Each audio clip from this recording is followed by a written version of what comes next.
Good morning, Dan and Amy. Pleased to be joined again by our friend Dr. Zuhdi Jasser, the president of the American Islamic Forum for Democracy and former U.S. Navy lieutenant commander.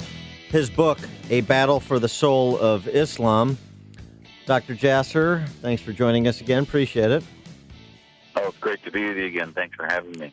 Before we get to the attempted terrorist attack in New York earlier this week, I just want to get your take on something. We were talking about it the other day, and it's about kind of holiday celebrations, and particularly as it pertains to college campuses, where you have some of the dumbest people walking upright in charge, and they're works in progress. Dan. There's here in Chicago at Loyola University, there was a Muslim student group that essentially was complaining about Ramadan not being as celebrated and woven into the day-to-day experience at Loyola University, a Jesuit Catholic university, as, say, Christmas. I mean, they didn't accuse anybody of being disrespectful or prohibiting or otherwise creating hurdles for the expression of the faith of Islamic students or Jewish students or anybody else. But it's like they want it to be equal in terms of elevation. You're talking about a Catholic university. How do you react to that position that the Muslim students were taking? Well, it saddens me that the community thinks that those are our priorities. I went to University of Wisconsin-Milwaukee and, was there for 3 years and then medical school at MCW in Milwaukee. And, I always remembered, and my parents taught me that if I lived in a country where the majority felt that they could practice their faith and wanted to practice their faith publicly and openly, that they would then want to protect the minority rights to do so, because otherwise you end up having this hyper-secularization like you see in Europe. And that's what is so beautiful about America, is that the First Amendment, the first freedom that we have, religious freedom, when the majority celebrate it, they protect it for the minority. Now, our Muslim Liberty Project talks about the fact that we are Americans that happen to be Muslim, not Muslims that demand to be American. Respect comes with time, comes with an understanding of Ramadan is, and they're putting the cart before the horse. I think in a country right now where they see Muslim militants, separatist ideas that are radicalizing, I think it's a bit much to say, well, why don't you also celebrate our holidays? I never felt I couldn't celebrate my fasting and holidays in America. Was it equal to the majority faith? I don't think that's the number one concern that we have right now. I certainly was never limited in that practice, though. Yeah, I mean, I think that's right. I mean, it seems to me that the difference between America and these Islamic republics, for example, or other totalitarian states, and the core of a free society, peaceful pluralism and free and fair elections. And so peaceful pluralism, of course, includes religious tolerance, but it's this culture now of validation, and of course, it's in its worst example on college campuses. But everything I am and believe needs to be validated by everything else. I mean, I don't need anybody to validate that I'm a Catholic. That's my faith, and so on and so forth. But that the validation element of it, that's certainly not limited to Muslim students or the Muslim community. It's part of a rather unfortunate degradation of the culture in America, I think. Yeah, absolutely. There was a case in Chicago of a teacher that demanded that she be able to go to her Hajj, which is a mandatory thing for Muslims, but certainly not mandatory when you're 25, 26. And the Chicago School Union said, well, she can't take 3 weeks off in December to do that. And in my book, I talk about the fact that there's moderate demands of faith practice, and then there's extreme ones. And sometimes if you push the envelope too much, the Obama administration ruled in her favor, mandated that the Chicago school system have understanding, diversity teachings, etc. I think in the end that made more of a separation for Muslim students and teachers, and did not really serve the end of helping us assimilate and become respected and understood. And these things often, when you push the envelope, end up causing more problems than good. So that teacher was able to go on the 3-week mission? Yes, the school ended up having to apologize. And unfortunately, you can do that any time in your life. You don't have to do it in your mid-20s. And to demand you get 3 weeks off more than anyone else My question is a slippery slope one.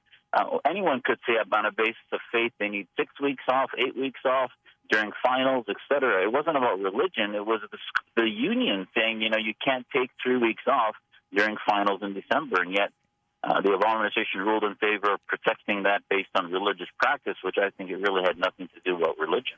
Now, getting to this failed terrorist attack in New York City, this man from Bangladesh in the country illegally, beneficiary of chain immigration. And so this has raised the issue again of chain migration and making immigration more merit-based than familial-based outside the nuclear family. And I wonder what you think about chain migration and some of what's been discussed, by frankly, even by some Democrats, but certainly Republicans across the spectrum. It was a central issue that was raised by Marco Rubio and Jeb Bush in the presidential campaign, in addition to Trump. Well, I think any rational human being, and I think I earned a bit of an ability to have an opinion about this since I've been trying to get family out of Syria, not only since the revolution in 11, but even before. It makes sense for nuclear families to stay together. You don't want to separate parents from kids or a nuclear family, spouses from each other. But at the end of the day, extended families don't filter for, America is an idea. If you're coming here, I hope you're seeking freedom from persecution, from torture. You want to embrace the social contract of America. You understand what a secular society is. You want to escape theocracy. But if you're a communist, if you're a fascist, or if you're an Islamist or jihadist, genetics does not filter for such a thing. Extended family by marriage does not filter for ideology. So, as you all know, many in our families have folks that are uncles and cousins that have diametrically opposed ideas or worldviews than we do.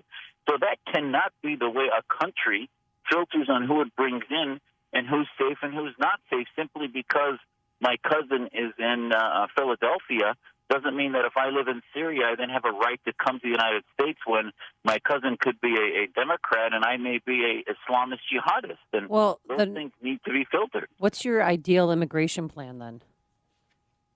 The immigration plan should be based on, number one, that we not shut the doors. I think America changes who it is if we don't welcome people escaping oppression and want to be free. So the number one thing is that they legitimately are escaping persecution. And number two, they bring something to the table. It's merit-based, either economically, intellectually. They bring resources in. They're not going to become, as we see in Britain and Europe and elsewhere, many Islamists come in and come on welfare. And that doesn't necessarily help the society that you bring to it. So be merit-based and be ideological where they embrace who we are. And that isn't as difficult to discern as you think it is. In a half an hour, 45-minute interview, you can tell if somebody understands what the American worldview is.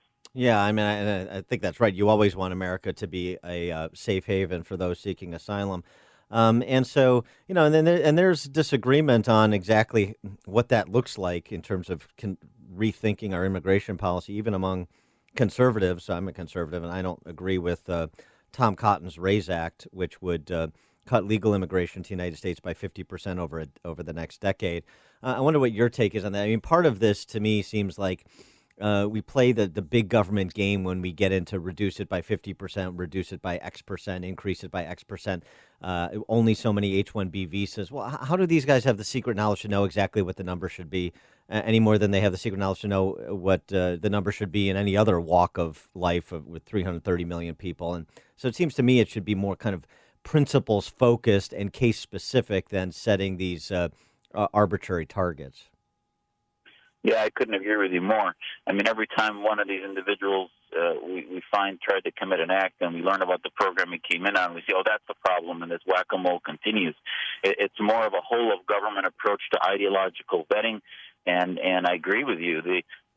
Some of the most leading Americans that have changed who we are immigrants that brought with them a desire to be free.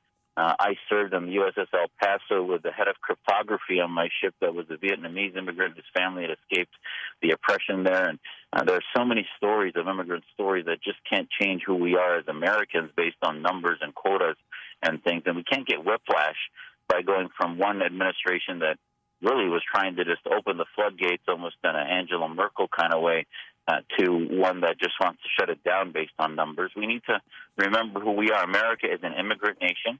This guy, by the way, Ullah, everyone we're finding is actually radicalized here. So, yes, the visa program reform might have prevented the original problem, him, from coming in 2011.